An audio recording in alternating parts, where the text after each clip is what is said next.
Good evening and welcome to the Illinois RiverWatch Winter Speaker Series. Tonight we are pleased to welcome our presenter, Alison Breakfield. Alison received her Bachelor of Science degree at Missouri State University in Wildlife Biology, her Master of Science degree at UMSL in Ecology, Evolution, and Systematics. She has held a variety of careers, ranging from zookeeper at the St. Louis Zoo and Walt Disney World's Animal Kingdom, to being a fourth grade science and social studies teacher, and to a fisheries technician for the Missouri Department of Conservation. Alison is currently a fifth-year PhD candidate in Dr. Jason Knopf's lab at St. Louis University. Tonight, Alison will be presenting on her research into the impacts of microplastics on freshwater mussels. And with that, I will turn things over to Alison. Thank you for joining us. Hi again, thank you so much for having me. Again, my name's Alison. In my last semester of my PhD, and I am studying the influence of microplastics on freshwater mussels. So my main research focus, these are my three aims for my dissertation. So I was mostly focused on the relationship between the amount of plastics and sediment or water in the rivers and how this affected the amount of sperm or eggs in freshwater mussels.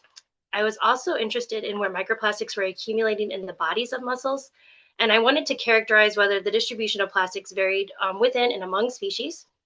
I also did a controlled lab study where I dosed mussels at different plastic levels. And again, I wanted to see if this was impacting their reproduction, whether that be sperm or egg levels, and I wanted to see where the plastics were accumulating in their bodies.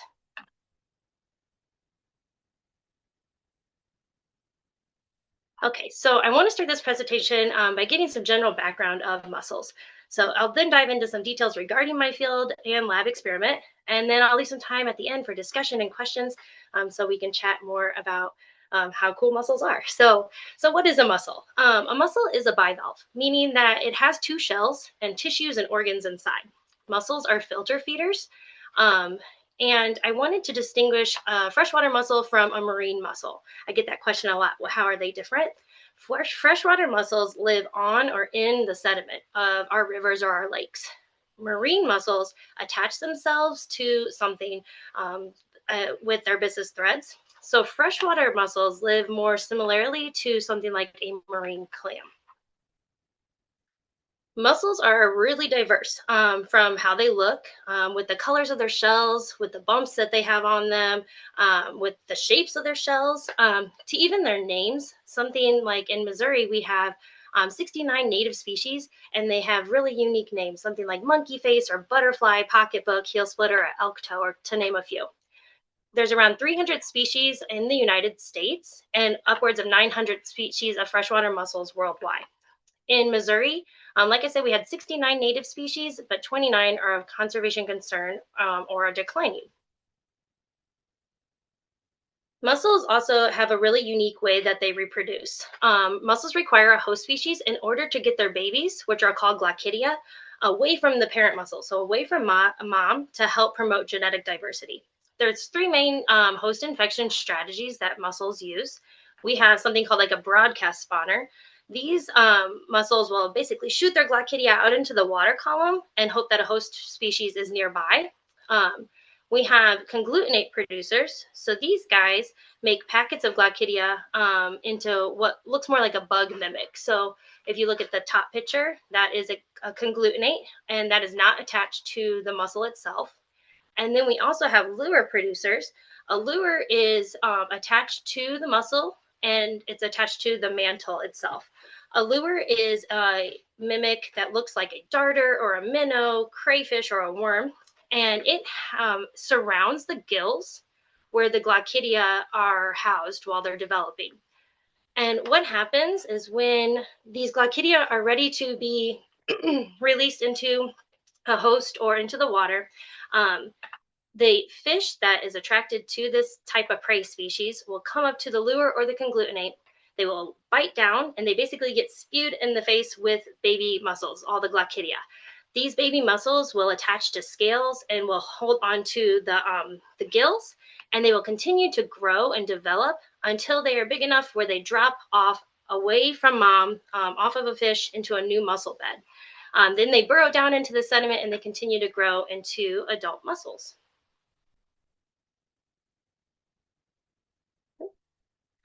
Mussels also can be grouped by two different brooding strategies. What I mean by a brooding strategy is just how long they let those baby glaucidia or the baby mussels continue to grow until they want that host fish to be around. So we have Brady tick-tick, which is a long-term brooder, and they basically let their babies grow for upwards of 10 months.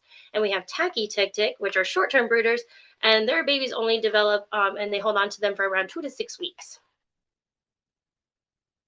So this is the general cycle of mussel reproduction. Sperm is sent out into the water by the male mussel. It has around 48 hours to get to the female mussel. The female mussel will pull in that sperm through her incurrent siphon, and then her eggs are fertilized. And then these glaucidia continue to grow until mom is ready to broadcast them or attract a host with the lure or the conglutinate. This is a video. Get it? There we go.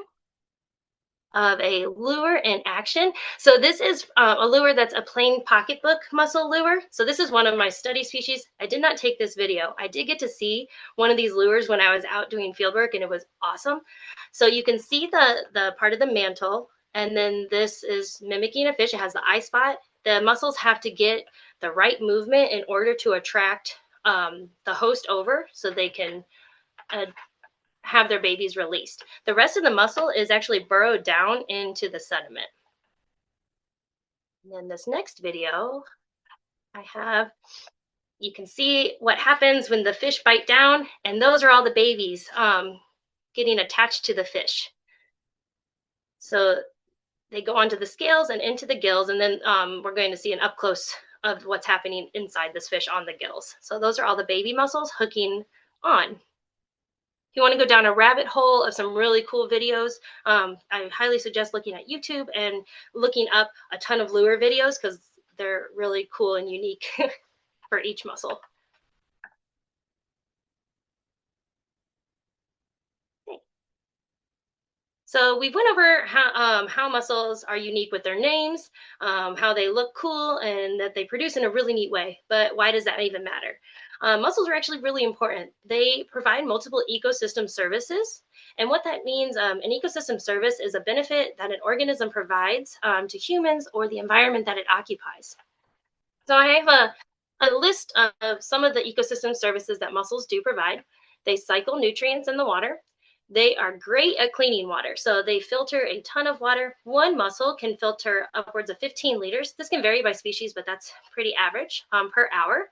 So if you think about having hundreds or thousands of mussels in a mussel bed, they're cleaning a lot of our water. They cycle oxygen when they burrow. So they burrow down in that sediment and release the oxygen. They're considered an indicator species or a bioindicator. A good example of this would be something like a canary in a coal mine. They're really they have a hard time when things happen to their environment, and they're one of the first to let us know that something is not quite right, something has changed, or something is wrong.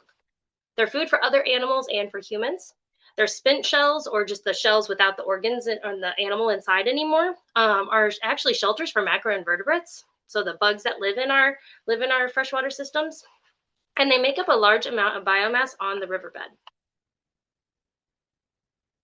Like I mentioned previously, Missouri has 69 native species. We have 29 that are declining in population. And these causes of decline range from the historic overharvest from the button industry. So that top right picture is, that's actually a giant pile of mussels that were used in the button industry, and the shells, they were used to make buttons. They are declining because of changes in habitat. This could be anything from additions of dams or channelizations of rivers. This alters the flow, the temperature, or even host availability. We have seen how competition from invasive species is causing mussels to decline. My top left picture is is a freshwater mussel with zebra mussels attached to it. Zebra mussels or any invasive species is going to outcompete oftentimes for nutrients in the water. And then what's happening here with this mussel is they're attaching to the mussel, and they will end up suffocating it out if they're on their siphon, so they can't bring in oxygen or even food.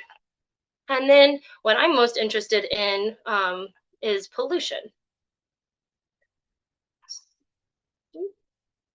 Yeah. So the type of pollution that I'm most interested in for my research is plastic pollution, and specifically microplastic pollution. So microplastics are really tiny plastics. They're less 5 millimeters or less in size. They can be what's considered primary or secondary. So a primary microplastic was made to be that small, but a secondary microplastic was broken down from a larger plastic item. So think like if a bag is torn up into tinier and tinier pieces, that's a secondary microplastic. Microplastics come from a variety of items. They can come from like our grocery bags or our water bottles. They're fillers in beauty products or in toothpaste. And then very prevalent is the polyester in our clothing. Polyester is a type of plastic. The plastic problem has only gotten worse since its invention in the early 1900s. In 2016, so 10 years ago, there was 335 million tons produced globally. There's estimates of 33 billion tons being produced by 2050. Most studies that have been done with microplastics have focused on our marine systems and marine organisms. The problem with this, though, is that all water leads to the oceans, and 70 to 80% of plastics that are in the oceans are coming from our freshwater systems, highlighting the need for freshwater studies. So, like I mentioned, the plastics that have been studied have been focusing on marine systems and marine organisms. These plastic effects that I have on the screen were studied in marine mussels. So there are negative effects that are occurring in marine mussels. In females, they're seeing hormone changes causing irregular oocyte shape, where the oocyte is the egg. It's causing decreases in oocyte size, decreased larval survival, and delayed growth. In male mussels, we see those hormone changes again, a decrease in sperm velocity. Like I mentioned before, sperm only have around 48 hours to get to a female mussel and fertilize her eggs. Otherwise, that sperm is null and void in the water. The plastics attach to sperm tails and cause cell death. And then they also create those obstacles in the water, and sperm have gotten trapped in the microplastics. So their heads get trapped in the plastics, and then they can't get to the eggs.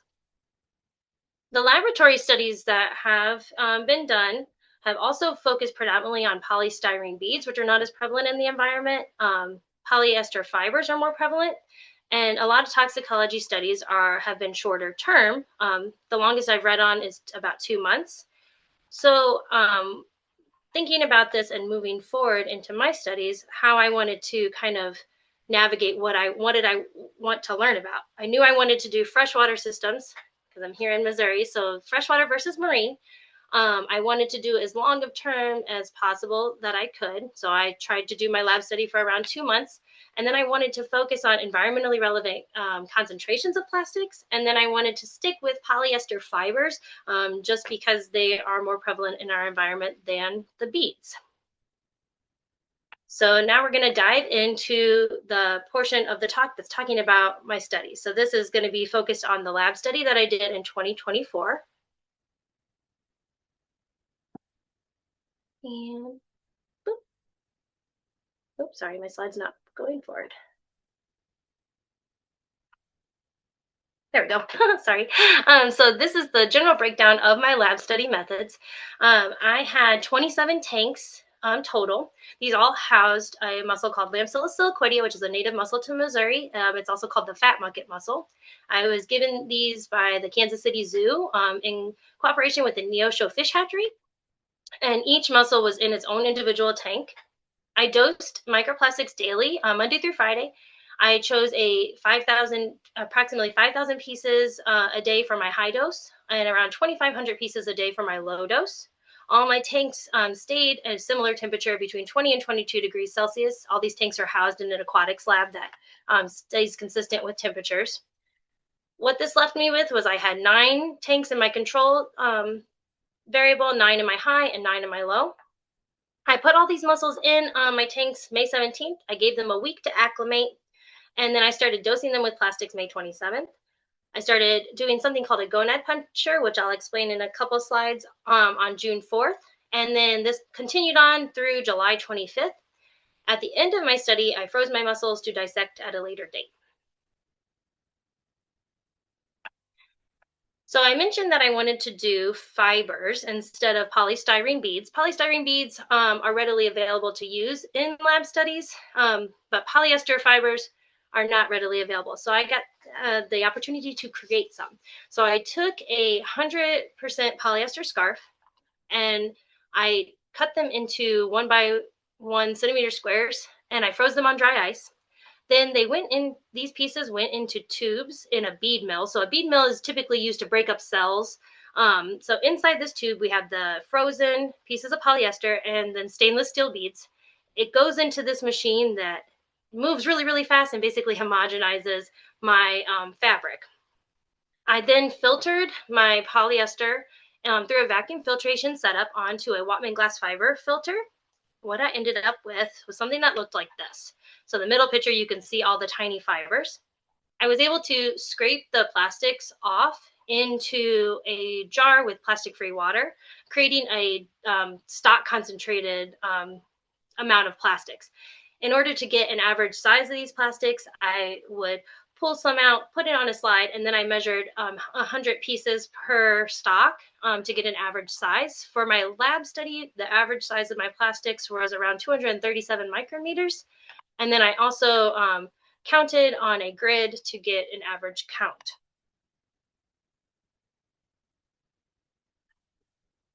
So I mentioned a couple slides ago about a gonad puncture. So when I was trying to obtain sperm and eggs from the mussels, I used something called a gonad puncture method.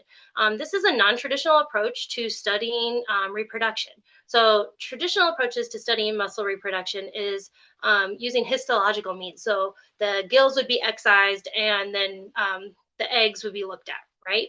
This method, if I wasn't freezing these mussels at the end, is actually a non-lethal method. What I do is I take a 1 ml syringe with a 20 gauge needle. I'm able to insert it through the mussel's foot into their visceral mass that houses the reproductive organs, and I can pull out sperm and eggs. I then would preserve these in formalin, and then when I was going to count them, I would dye them with something called methylene blue, and this was just so I could see things better. The sperm I would count on a hemocytometer. That's a glass slide that has a grid system, so you can get the average counts. And then for my eggs, I was able just to count them on a glass slide, and everything was counted in triplicate. For my mussels, these ones were dissected at the end. I dissected the mantle, adductors, gills, visceral mass, and the foot, and I'll show pictures on the next slide of what those are. And I would break them down with something called potassium hydroxide. I then would do a density separation with sodium chloride. So saturated sodium chloride solution, because plastics will float in that. And then I filter them again through my vacuum setup. And then plastics would be counted on a dissecting microscope. So this is the mussel anatomy, or some pictures of it, so I can show you what organs I was looking at. I don't know if you can see my pointer, but on the left picture, the lowest organ, this is the foot right here. Are you able to see my pointer? That's okay. And yes, then you can see it. Yeah. Okay, great, cool. So this organ right here is the foot, and that's what allows the mussel to move. This organ right behind the foot, the white chunk, that's the visceral mass. So that's where I'm getting the sperm and eggs at. So that houses the reproductive organs. This flap that has the striations is the gills. And behind here, this kind of fell down, but you can also see it in the middle picture attached to the shell. That's the mantle. That's what allows the shell to grow. And then you can see a glimpse of the adductor scars in the far picture. The adductor muscles are white chunks of muscles at the edges of the shells that allow the shell to open and close. When we were counting our plastics from these organs, and we this was for the lab study where I dosed them for 5,000 pieces a day for the high and 2,500 pieces a day for the low for around 2 months. We looked for all these red plastics in these organs, and we only found one in our low dose foot, and I think there was 4 in our control mussel that probably was from my pilot study tank. So it was very surprising to see those results. I also had some results for the reproductive aspect of the lab study. So again, had the 3 treatments: high dose, low dose, and control. For my female mussels or for the eggs, I ended up with an N of 5 or 5 in each treatment for the eggs. For the sperm, my N values were not equal. I ended up with 10 for my high, 3 for my low, and 4 for my control. So I decided to not continue with my models due to low and unequal N values. But I do want to give a definition before I move on to my graph on the next page about what I mean when I say viable and non-viable eggs. So the viable egg, a really great viable egg, is this middle one right here in the middle of the picture. If you think about a chicken egg, you have an egg yolk and an egg white.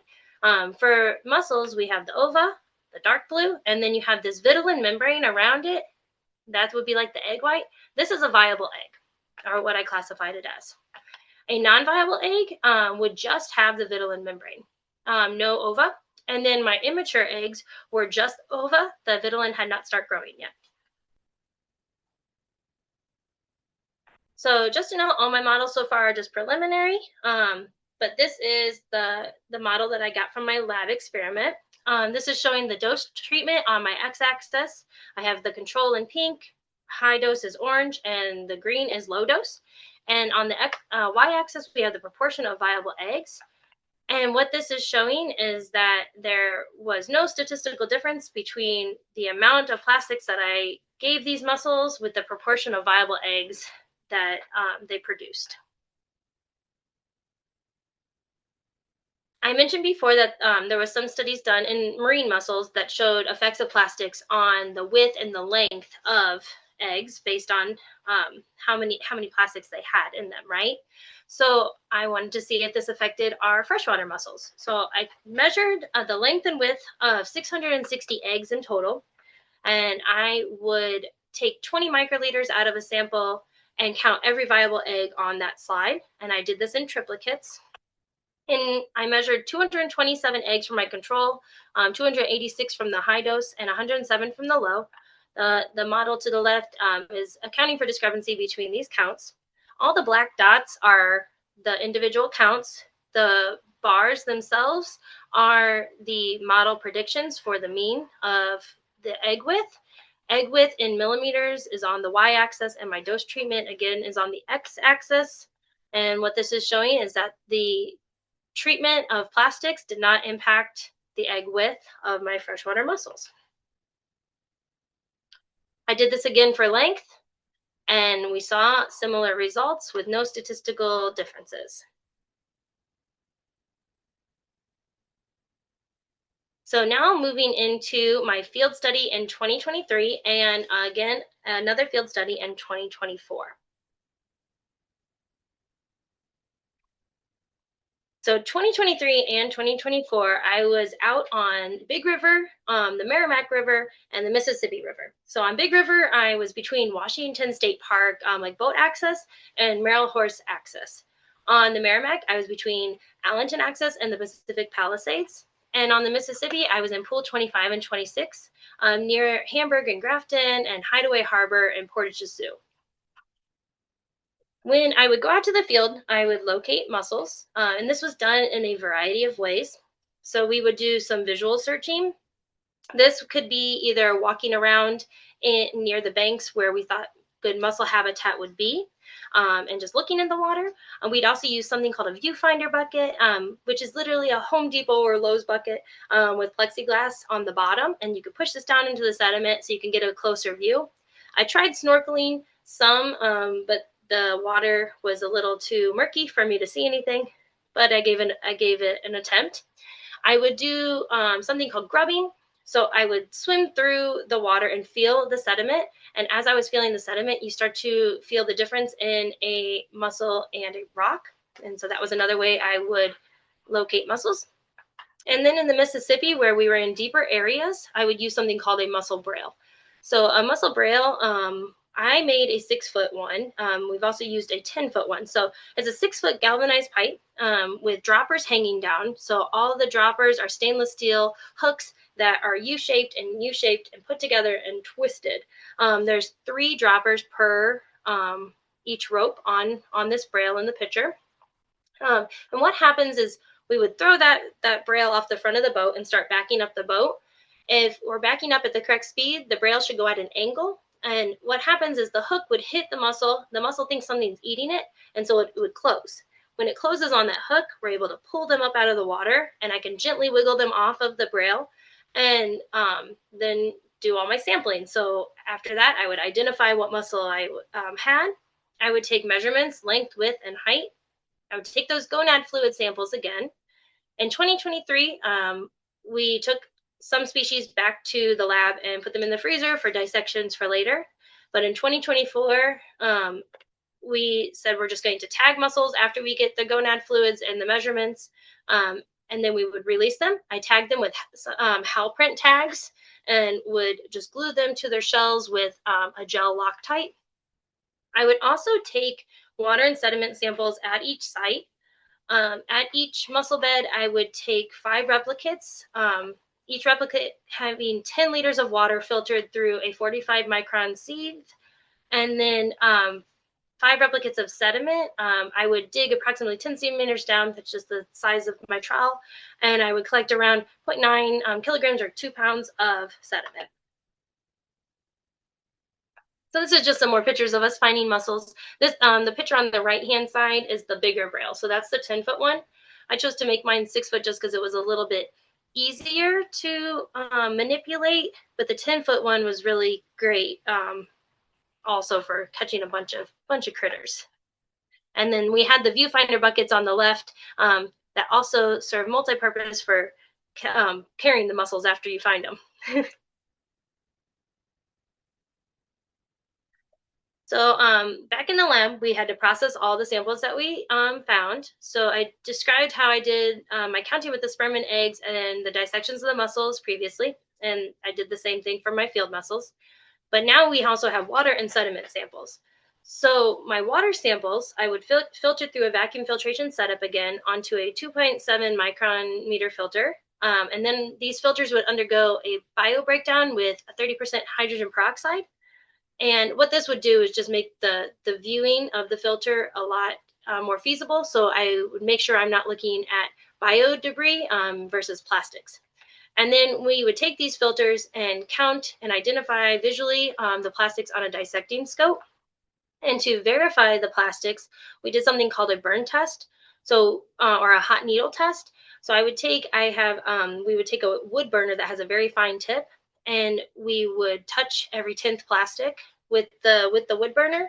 And if it reacted, it was a positive. If it did not react, it was not a positive plastic. And a reaction would be something like becoming sticky, melting, burning, or moving away.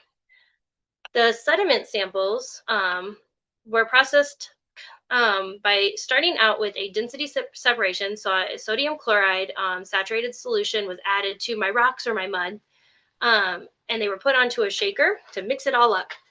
After 24 hours, there's plastics that would start to float out of the sediment, and I would pour off the supernatant, and then I would do this again for 3 days. After that, we would filter our sodium chloride solution onto another 2.7 micron filter, and then we do another bio breakdown to clear that viewing field again. And then we would count them, all the plastics again on the dissecting scope. So coming up are my 2023 results.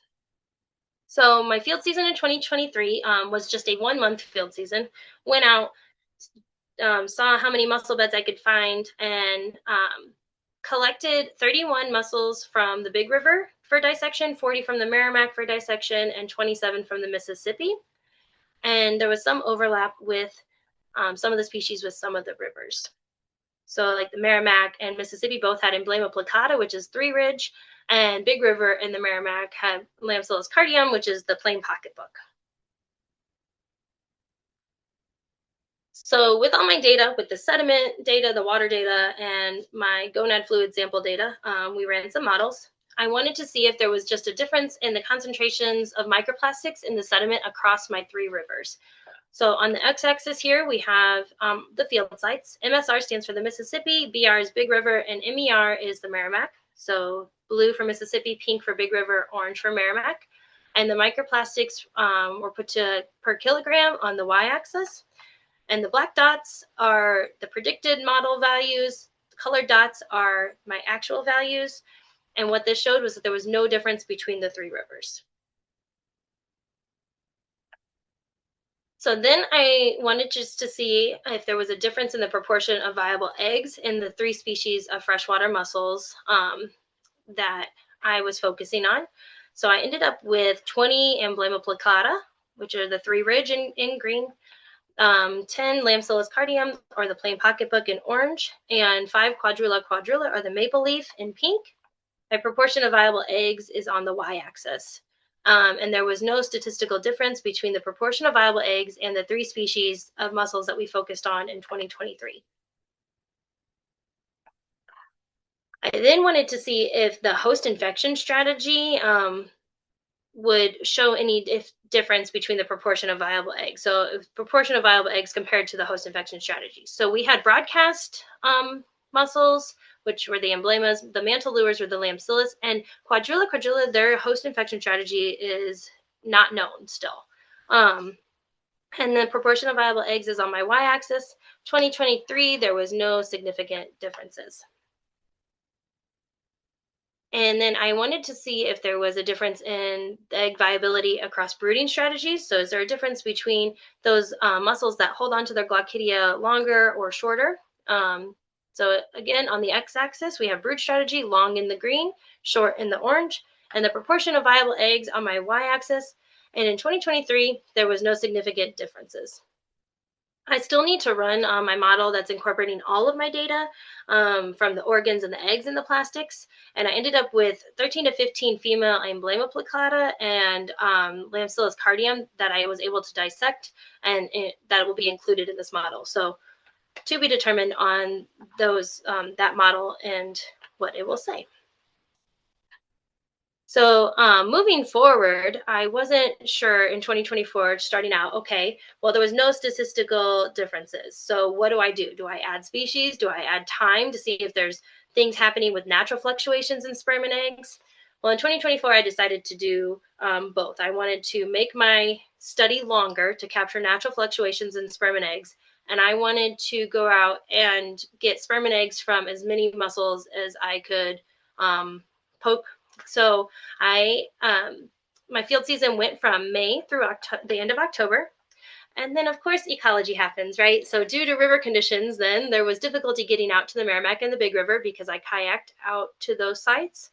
The Mississippi River, I was able to go out to a lot more because we were out on conservation's boats, and we went out. We were able to go out more times, but we weren't always able to collect sediment and water. And sometimes we had even trouble getting the mussels because the water levels were at flood stage. But that being said, I still was able to collect 169 samples of sperm and eggs, and this started out from 17 different species. What this ended up being was 67 egg samples from 13 species, and then some samples I could not identify the gametes.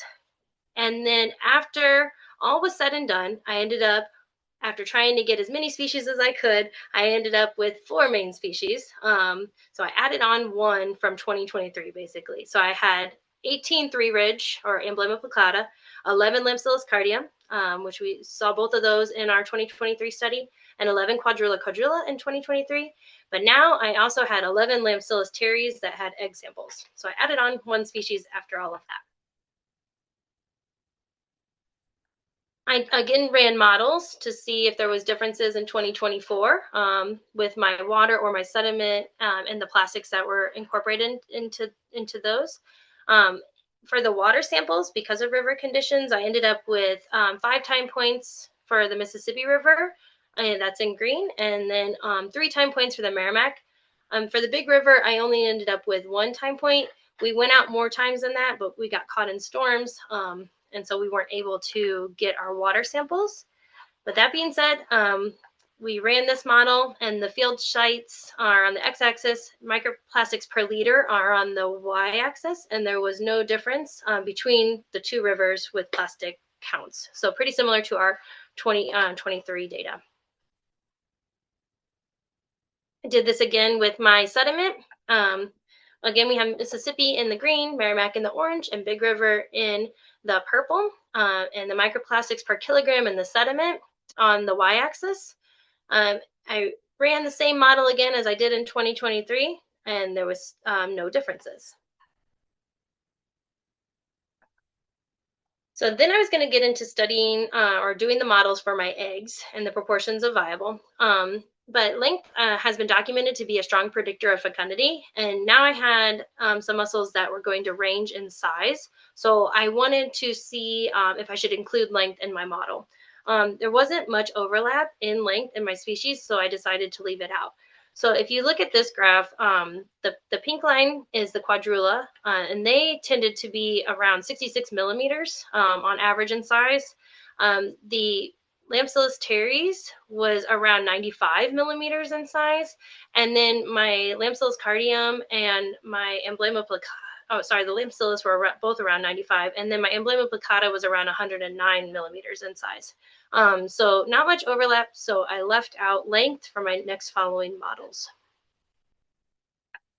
So this is trying to see if there was a difference in the proportion of viable eggs in the 4 species of freshwater mussels. So again, in 2023, I only had 3 mussels. I was trying to add more species on.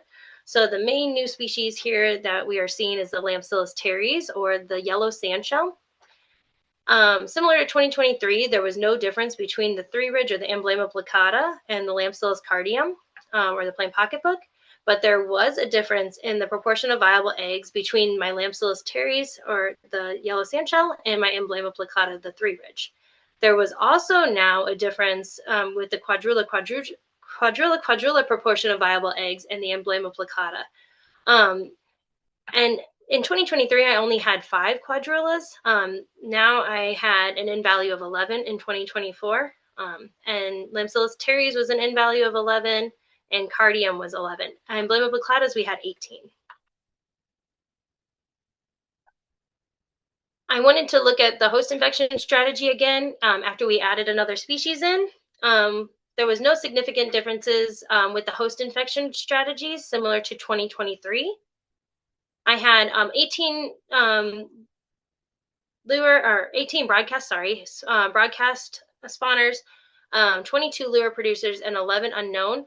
My goal for this portion of the study in 2024 with getting more species, as I really wanted, and I was hoping for conglutinate producers, which I ended up, I think, with 3 total. And the reason I wanted to see about the host infection strategy with the conglutinates is because there's been documentation of non-viable eggs being used for structure of those conglutinates. But that is a future Alison, hopefully, research project to tackle later on. I, again, looked at the egg viability across brooding strategies. In 2023, we did not see a difference, but in 2024, adding that other species in, I now had 22 long-term brooders and 29 short-term brooders, and this showed a statistical difference between the 2 brooding strategies, with short-term brooders having a higher proportion of viable eggs than the long-term brooders. So to wrap up this talk, I wanted to just show some cool pictures of eggs from different species at different times of the year. The scale bar in the right corner is at a 0.5 millimeter. So on this first pictures on the left, we have Emblema plicata, or the 3-ridge mussel, in May. These are both taken from May 22nd, 2024. And then on the right, we have quadrula, or the maple leaf. I thought it was really unique to see the different kind of shapes of these eggs. The quadrulas looked a lot more round to me, and their ovas looked a lot different. And they're a lot smaller. I then had these ones from July 26th. So on the left-hand side, we have Potomalis alatus on the heel splitter. It's a lot more elongated. And on the right, we have Obovaria olivaria, the hickory nut. And they're also more elongated, but way tinier than the Potomalis alatus. And then these both are quadrula, or the maple leaf. I just wanted to show the 2 different time points. So I had quadrulas collected in August, and then also again in October, and you can see the size change of the eggs.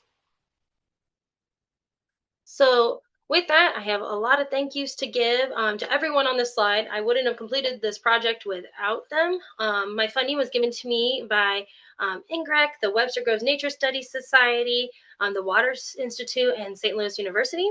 mussels were provided to me from the Kansas City Zoo and Neosho Fish Hatchery, with Fish and Wildlife Service Amy Menard teaching me how to do the gonad punctures.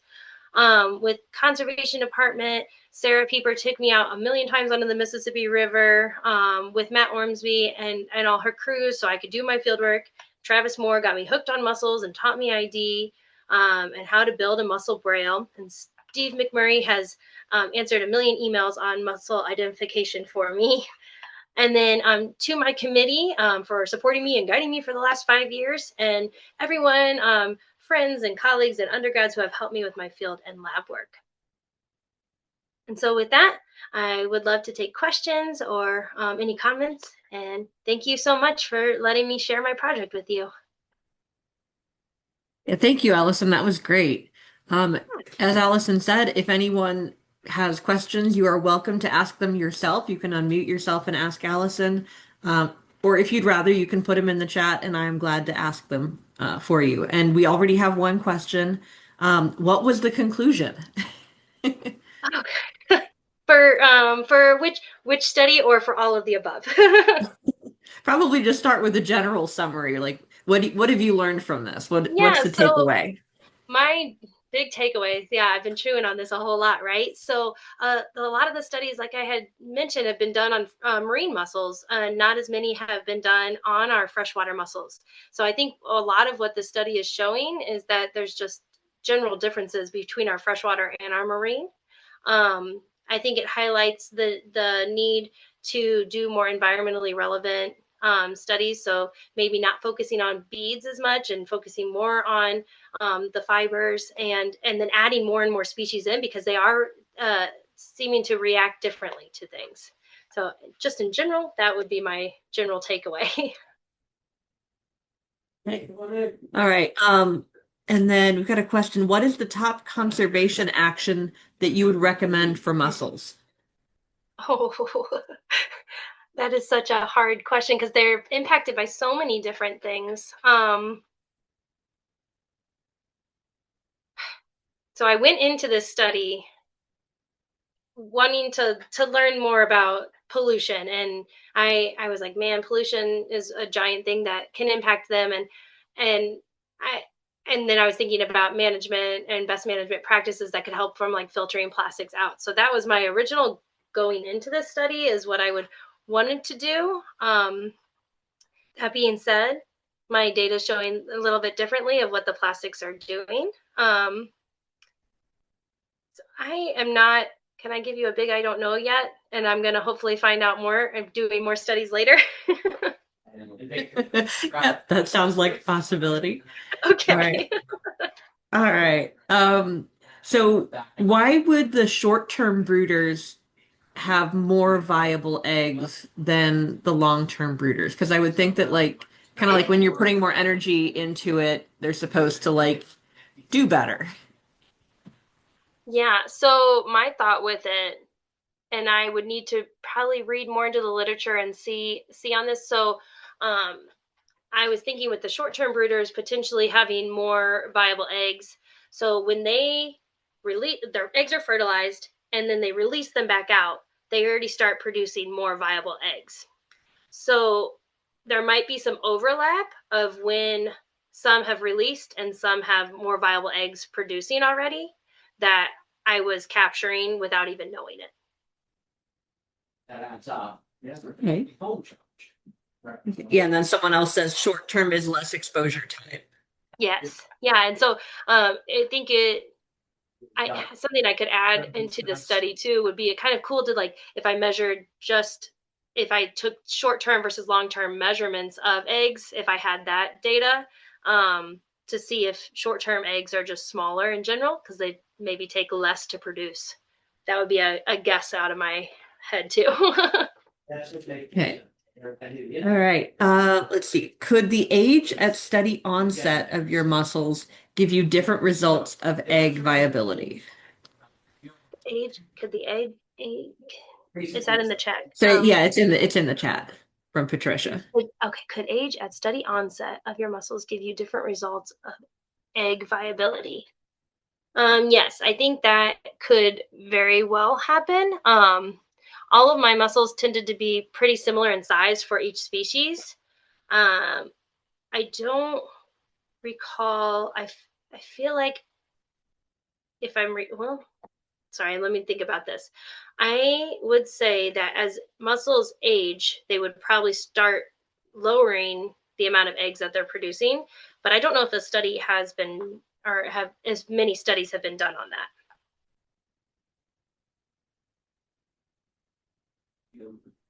All right. Yeah, anyone else have questions? Oh, consider humans Yeah. at age of egg viability, for example. Yeah, That I was could kind of the definitely see follow-up. that. So, Yeah. with the mussel size, mussels are aged with their rings that they produce, kind of like a tree ring. So similar size mussels, they may be closer in age to each other unless they're starting to throw really, really tiny rings. So that, yeah, that very well could be a factor. Working on data there and walk back. Oh, good. All right. Do we have other questions here? Yeah. Leaving it open. Okay. Okay. So someone's asking you to summarize again how the microplastics are affecting the mussels. So the microplastics in freshwater mussels, I have not seen statistical impacts of the plastics that are in the sediment or the water with the proportion of viable eggs being produced. And I have not seen a statistical impact of the proportion of viable eggs based on brooding strategy in 2023 or 2024. In 2023, I did not see a difference in the proportion of viable eggs with the host infection strategy. In 2024, there was no impact. Sorry, I'm clustering this together. No impact of host infection strategy in either years on proportion of viable eggs. In 2024, with the brooding strategy, I saw a statistical impact with the brooding strategy and proportion of viable eggs. 2023, that was not seen, but we added on another species in 2024. Did that summarize it in clear as mud type fashion? Yeah. Yeah, I think that covered it pretty well. Okay. And then says what comes next for me? Hopefully graduating and getting a job. So I'm hoping to defend my thesis at the end of April. Or defend my dissertation at the end of April. And then I guess to follow up on that, do you have a, specific job prospect in mind, or are you just on the hunt right now? I'm on the hunt right now. I'd love to go into industry, with working for Missouri Department of Conservation again, or Fish and Wildlife would be great. APA and in organizations like that are fantastic, and that's kind of the direction I would like to go. To be done with it. Oh, okay. Well, unless there's any other last minute questions here, I guess we will go ahead and close out. So thank you very much, Allison, for this great presentation, and thanks to all of you who joined us tonight. So for those who haven't heard, we won't be RiverWatch won't be hosting any training workshops this spring. But please keep an eye out for other upcoming opportunities. But we will have, normally we have our annual report out in January and our newsletter in February. Things are a little delayed this year, so we'll have the annual report coming out in the next week or so, and our newsletter will be coming out in March. So keep an eye out for that for any additional news, and watch our Facebook page. And other than that, again, thank you very much, Allison, and everyone have a great evening. Thank you so much.